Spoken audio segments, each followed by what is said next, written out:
Namaste. I'm grateful to the CTC for giving us this opportunity to discuss on a fundamentally suicidal topic, which is whether Hinduism needs protection from Hindutva. I would like to reformulate it as follows. Hinduism does need protection through Hindutva. And if anything, Hinduism needs protection from secularism. So the good part of going perhaps third in this sequence is that you get the benefit of all the gyan that has been spouted before. So let me start with this. Mr. Kunal Sarkar in the opening introduction of Mr. Iyer mentioned that although he was born on the other side of the border, his heart is here. I think perhaps he's still on the other side of the border, insofar as his worldviews are concerned. For the simple reason that his script, I don't think, has changed in the last half a century, where he still conflates Hindutva and its origins with Savarkar and RSS, despite abundant scholarship saying so to the contrary. Fortunately, I think the saving grace of that side was Ms. Moitra, who finally came back to this land, which is actually the birthplace of Hindutva, to start off with Chandranath Boshu of 1892. Now, she highlighted certain problems with his positions with respect to child marriage, women, so on and so forth. The only question that I have is, can she not think of any other non-Hindu worldview which has a problem with reform? Or which continues to justify child marriage and misogyny in the name of whatever? I would prefer that my head is still stuck to its torso. So I leave it at that. Now, this is the problem. So I will split my submission in 3 parts, or perhaps 2 parts, given the paucity of time, because this is not enough, but I'll do my best to actually keep it as short as possible, thanks to the training of the Supreme Court, so keep pace with me. This is the birthplace of Hindutva because colonial power was established in Calcutta. And therefore, starting from the Brahmo movement, with the establishment of the Calcutta Unitarian Committee, with Dwarkanath Tagore, William Adams, and Sri Ram Mohan Roy, not Raja Ram Mohan Roy because that was a Mughal epithet, there was a problem between 1830s and 1860s when they realized that in the hope of succeeding and becoming a part of the colonial establishment, they had no other option but to ape and mimic the ways of the British man. Between 1860s and perhaps 1909 is when the history of Hindutva begins, not in Maharashtra, not with respect to Savarkar, because when this starts, or when this history happens, Savarkar, I think, was born in 1888. And the foundations of Hindutva were established between 1866 and 1909. Starting from the imagery of Bharat Mata that was actually put out in the form of a play or a novel in 1866 by someone who wrote under the pseudonym Krishna Dvaipayana Veda Vyasa. It actually turned out to be Mr. Sudeep Mukhopadhyay, who basically came out with the imagery of Bharat Mata till 1909, which is when the Uttarpara speech of that inconvenient person was delivered, which is Sri Aurobindo. Everybody spoke of Chandranath Boshu to Savarkar except Aurobindo, because Aurobindo sticks out as an inconvenient person for those people who are opponents of Hindutva, because I haven't found a more vociferous, ferocious and vehement proponent of Hindutva than Sri Aurobindo. In fact, he saw himself as an intellectual descendant of Swami Vivekananda because he believed that the very same Shaakt spirit percolated into him. And this is what he had to say as far as Sanatana Dharma, nationalism and Bharat is concerned. And this I would like to share with the audience. Just give me a moment, and I think this should help. This is from Uttarpara speech. These are the last few lines of his Uttarpara speech. I'll quickly go on to the next point after this. In his speech, he basically makes the point at the end of it. I say that it is Sanatana Dharma which for us is nationalism. This Hindu nation was born with Sanatana Dharma, with it moves and with it grows. When Sanatana Dharma declines, the nation declines. And if Sanatana Dharma were capable of perishing, with Sanatana Dharma, it would perish, which is the nation.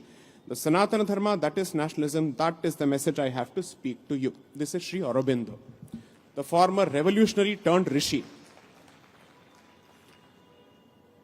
Let me try and contextualize Hindutva for Bengal, because this is your product, this is the birthplace of Hindutva. Between 1866 and 1909, the rishis of this place, the modern day rishis of this place, realize that Hindu society is grussit and eclipsed by two specific invading colonial powers with expansionist mindset and a predatorial mindset. And therefore they decide that we need to respond. And that response also then reverse percolates into Brahmoism, because by 1867 they realize that Brahmoism is taking people away from Hindu Dharma and it is becoming a Western mimicry and is refashioning Hinduism through a Western lens. And therefore response starts, and guess who starts with the response? Debendranath Tagore starts the Hindu Mela, which subsequently becomes the Jatiya Mela around 1867. Which is why, if you were to take a look at the views of Sri Raja Ram Mohan Roy, Dwarkanath Tagore, you will see a stark difference between their positions to Debendranath Tagore and then to Rabindranath Tagore, by which time Rabindranath Tagore had recrafted what he called Hindu Brahmoism, because he wanted to take it away from Protestant Christian roots and bring it back to Hindu Dharma. This was the response. And then comes, according to me, the patron saint of nationalism, Swami Vivekananda. I'm happy that Sri Iyer spoke of his speech, which was delivered in 1893 at the Parliament of Religions in Chicago. And tomorrow being that great soul's birth anniversary, I would request people to actually go through that speech, because in that speech, Swami Vivekananda does not leave the opportunity to talk about the brutality and savagery that we have suffered at the hands of Islamic invasions. He says so in 1893 in Chicago. So we are constantly pitted in these kind of binaries. Hindutva and Hinduism are not binaries. Where does this word come from? I'm happy that Ms. Maitra actually mentioned Shakuntala Tattva and all other works of Sri Chandranath Bashu.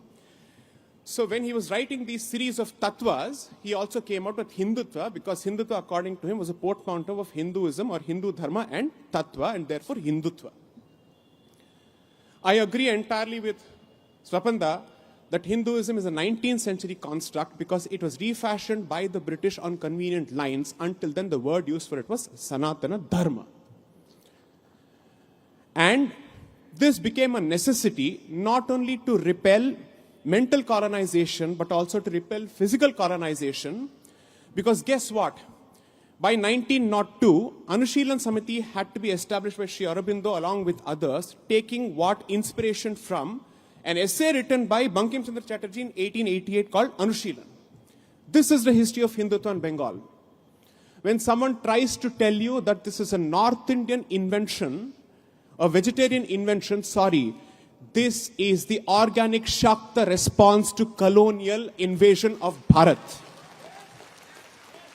This is the Shaakt response, therefore Hindutva has the blood of the Shaaktas. Which is why Hindutva is recrafted and reimagined in the image of Durga Ma.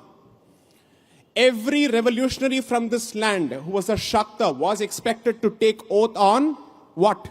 The Gita, and had to say Vande Mataram. Naturally, there were certain people who were excluded because they had problem with both. Therefore, if someone tries to tell you that Hindutva is hyper-masculine, that is because Bengali masculinity informs Hindutva. If someone tells you that Hindutva subscribes to Brahminical vegetarianism, sorry, it worships Durga Ma, and therefore it chadafies two things, meat and alcohol both. 3, wake up and smell the coffee, because this is not the subject of wine tasting discussions, because the neighboring country is doing something which I think will become the near future for us as well. You are living perhaps in the epicenter of the new great game, and if West Bengal does not become the bastion of Hindutva that it once was, then I agree, and borrowing lines from the Bengal files, we will lose the lighthouse of Bharat and the lighthouse of Hindutva. I will end with only one submission. Hindutva is a civilizational imperative, not a political tool, but there is nothing wrong in it being a political tool, because it is ironic for a politician to have a problem with a political tool. I really don't see what is the problem with Hindutva becoming a political tool, because politics is the last mile where you get the job done. But it is fundamentally a civilizational movement which has emanated from the society. Savarkar wrote only in 1922, which was published in 1923. RSS was established on Vijayadashami of 1925. Prior to that, Hindutva has had a history of 70 years. Stop buying this hogwash. Vande Mataram, Jai Shri Ram to the people in power here, and Jai Ma Kamakhya, Jai Ma Kali. Hindutva is the way of the future.